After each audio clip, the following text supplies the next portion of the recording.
Pensa só nisso. Você vai dormir como cidadão de um país e quando acorda, no dia seguinte, simplesmente não é mais. Parece coisa de filme, né? Mas na Itália, um novo decreto tornou essa ideia uma realidade bem chocante para um grupo enorme de italianos. Hoje, a gente vai entender o recurso legal que está lutando contra essa medida e que acaba questionando a própria natureza do que é ser cidadão. E tudo começa com essa frase. É a declaração dramática que abre o recurso na Corte Constitucional. As palavras do advogado Giovanni Bonato já dão o tom da urgência do caso, sabe? O que está em jogo é a perda de um direito que é fundamental. E o pior, de uma hora para outra, para muita, muita gente. Então, o argumento principal gira em torno desse efeito que é imediato e francamente assustador. A lei age como se fosse um interruptor que, quando der meia-noite, simplesmente desliga o status de cidadão para milhares de pessoas. É basicamente uma desnaturalização em massa. Tá, mas o que exatamente esse tal de Decreto 36 faz? Bom, ele cancela, e a palavra-chave aqui é retroativamente, a cidadania de pessoas que, pela lei, já eram italianas desde o dia em que nasceram. A lei impõe uma condição nova, só que uma condição que era impossível de ter sido cumprida lá no passado. E é aqui que a gente chega no que parece ser a principal falha jurídica de todo o decreto. Porque não estamos falando só de um prazo qualquer. A gente está falando de um prazo que, pela própria natureza dele, já nasceu impossível de ser cumprido. Olha, a cronologia dos fatos deixa bem claro o quão absurda é a situação.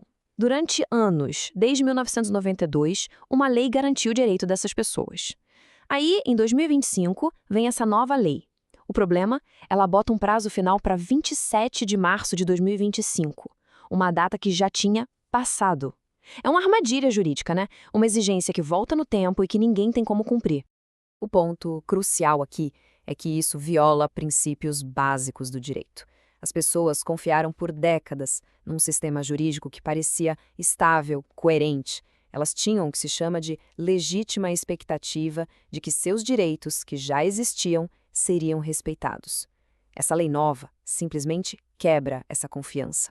E agora a discussão vai para um lugar ainda mais profundo. Sai da burocracia e entra no coração da questão. Afinal de contas, o que é cidadania? É só um papel, um documento, ou é algo muito mais fundamental? Essa analogia aqui é brilhante para explicar o argumento.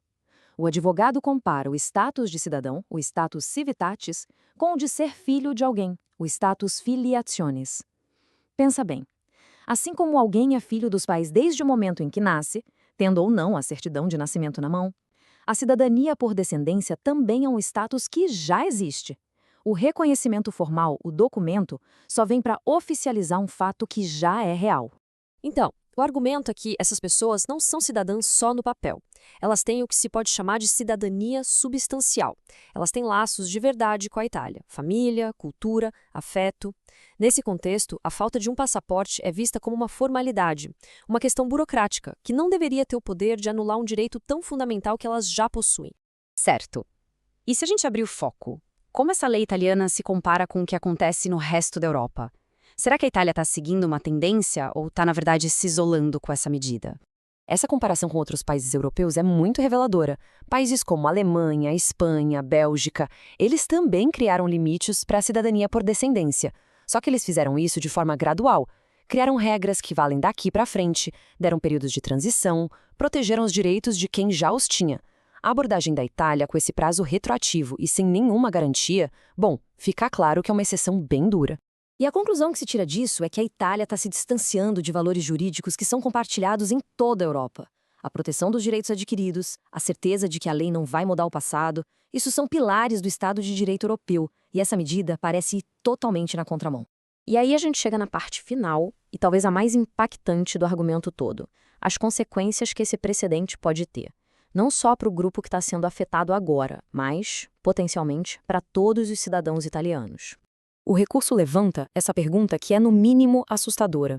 Aquela ideia de ir dormir italiano e acordar estrangeiro deixa de ser uma ficção e passa a ser uma possibilidade jurídica real. Esse é o famoso argumento da ladeira escorregadia. Porque se o governo pode criar uma regra que volta no tempo para tirar a cidadania de um grupo, o que impede que no futuro ele crie outras regras, talvez até arbitrárias, para fazer a mesma coisa com outros grupos? Isso abala a própria base da cidadania como um direito seguro e estável. Para dar o peso que essa crise merece, o recurso usa essa citação poderosa do jurista Norberto Bobbio. A ideia é simples, mas muito profunda. A lei precisa ser previsível. A partir do momento que uma lei pode mudar o passado do jeito que quer, como nesse caso, ela perde a sua essência. Ela deixa de ser, de fato, direito.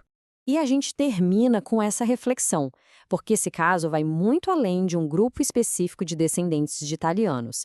Ele coloca em xeque a estabilidade das leis e a segurança dos nossos direitos mais fundamentais.